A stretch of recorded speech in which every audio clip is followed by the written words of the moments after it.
नमस्कार, मैं आश्रुति और आप देख रहे हैं नेक्स्ट नाइन न्यूज। बात करेंगे बिहार को लेकर। बिहार में मौजूदा मुख्यमंत्री हैं नीतीश कुमार, लेकिन नीतीश कुमार की अब अपने ही सहयोगियों से पटरी नहीं खा रही है।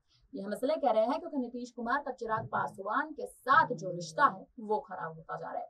ये हम इसलिए भी कह रहे हैं क्योंकि चिराग पासवान अब कहीं ना कहीं बिहार में सीएम की गद्दी की दावेदारी पेश कर सकते हैं। एनडीए आलाकमान की भी ओर से तमाम आदेश निर्देश जारी हो सकते हैं, लेकिन इसी बीच नीतीश कुमार के सीएम गद्दी पर विराजमान रहेंगे, इस पर लगातार सवाल दागे जा रहे हैं।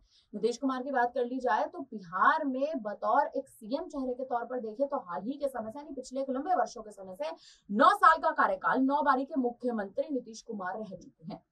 अब कहीं ना कहीं बिहार की जनता को मांग है कि नए सीएम चेहरे की, क्योंकि लोकसभा चुनाव में नीतीश कुमार का प्रदर्शन और लोकसभा चुनाव में एक तरह से जदयू और राजद की अगर बात कर ली जाए तो दोनों खेमों में गुटबाजी, ये जो गुटबाजी चलती नजर आ रही थी, इस गुटबाजी के चलते बिहार की जनता को एक नया चेहरा चाहिए।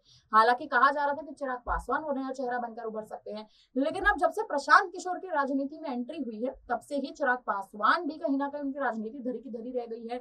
एक तरह से दूसरी ओर देखें तो नीतीश कुमार की राजनीति धरी की धरी रह गई है। तमाम ऐसे बड़े चेहरे हैं जो अब प्रशांत किशोर के राजनीति में आने के बाद अपनी राजनीति नहीं कर पा रहे हैं। एनडीए के खेमे में बौखलाहट है, क्योंकि प्रशांत किशोर एनडीए में सेंधमारी करते नजर आ सकते हैं।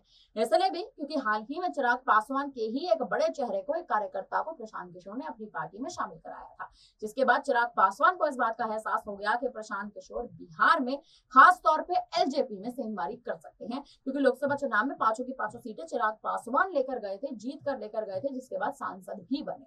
अब कहीं ना कहीं मांग इस बात की उठ रही है कि नीतीश कुमार अब या तो अपनी सत्ता बचा लें, या तो अपनी सरकार बचा लें, या अपनी सीएम की गद्दी बचा लें। सीएम की गद्दी नहीं बचा सकते तो सीएम की गद्दी को किसी ऐसे हाथों, किसी ऐसे चेहरे के हाथों सौंप दें, कोई ऐसी कमान सीएम की गद्दी की संभाल लें जो बिहार में नीतीश कुमार के बाद उसी बखूब ढंग से बिहार की राजनीति को संभाल पाए, बिहार की राजनीतिक कमान को संभाल पाए। हालांकि यहाँ देखना ये अहम होने वाला है कि चिराग पासवान, नीतीश कुमार, प्रशांत किशोर बड़े चेहरे हैं, लेकिन प्रशांत किशोर की राजनीति में एंट्री से अब आखिर बिहार की सियासत में क्या बड़ा उलटफेर देखने को मिलेगा। फिलहाल अब इस पूरी खबर पर, इस पूरे गस्ते पर अब आप क्या कहेंगे? आप हमें अपनी राय कमेंट करके जरूर दें। बड़ी खबरों के लिए बने रहिए हमारे साथ, देखते रहिए नेक्स्ट टाइम।